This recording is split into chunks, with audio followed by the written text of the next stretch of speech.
Hello,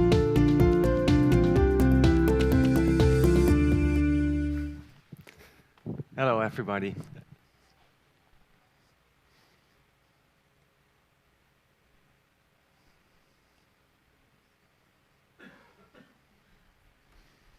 Welcome to the world of dyslexia. These people, these famous people, have all dyslexia. Within the US, around 15 to 20% has dyslexia. And I believe that these people, these famous people, have got so far because they have dyslexia. They got stronger. And the problem with dyslexia is well known, is reading. And reading is everywhere. Typical brain that used 3 areas to read. And a dyslexic brain that only use 1 of the 3 areas to read.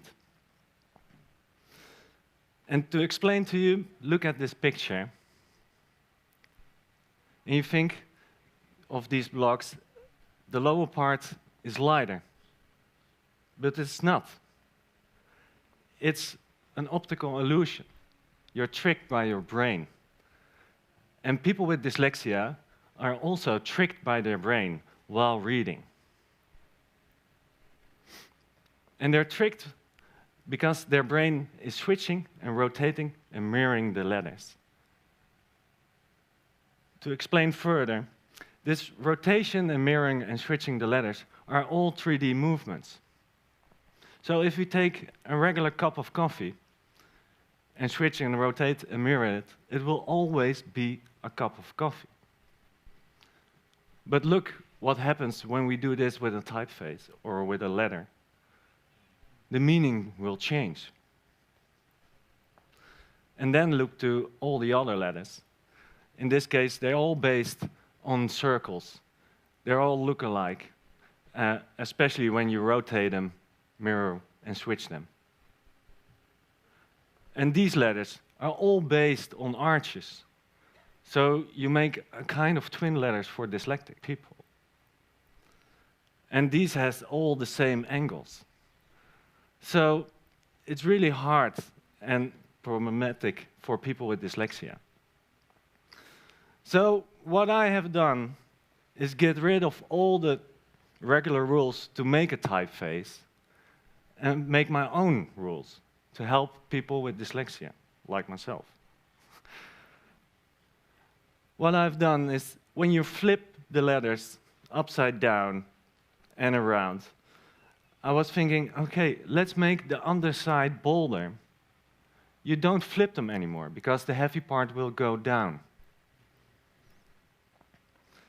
And if you mirror the letters, or have difficulty to distinguish them, I was thinking, okay, just look at them and slant them so they don't fit each other anymore. And when letters are look alike like this, and you read I or JJ, let's slant the whole letter. And some letters just straight up, so you don't read that anymore. You just read I and J, only to make difference between the letters. And some letters are really close to each other. And I just make the openings bigger. So they're just better to recognize from each other.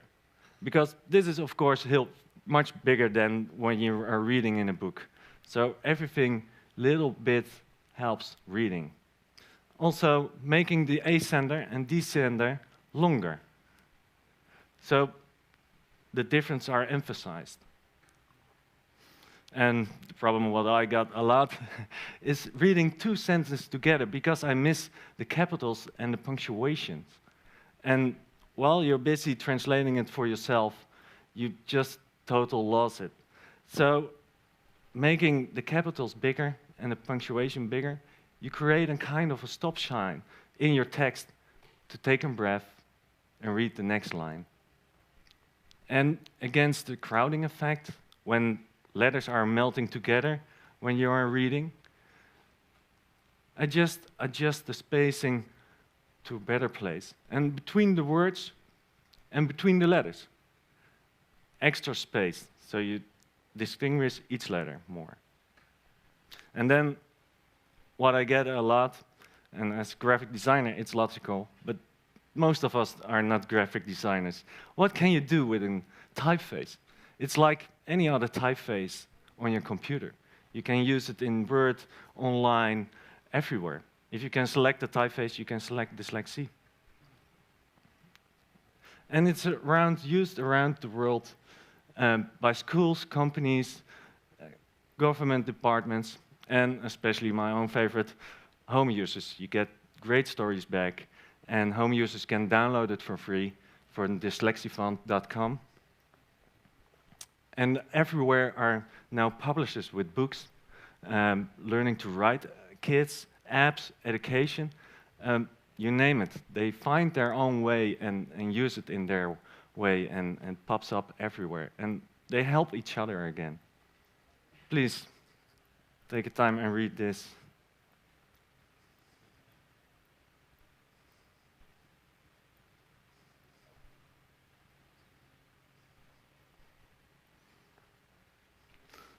My dream is that the typeface will be used where it's needed to help people on a daily basis. And that dyslexia is not only known by reading problem, but also by the gift of dyslexia. Thank you.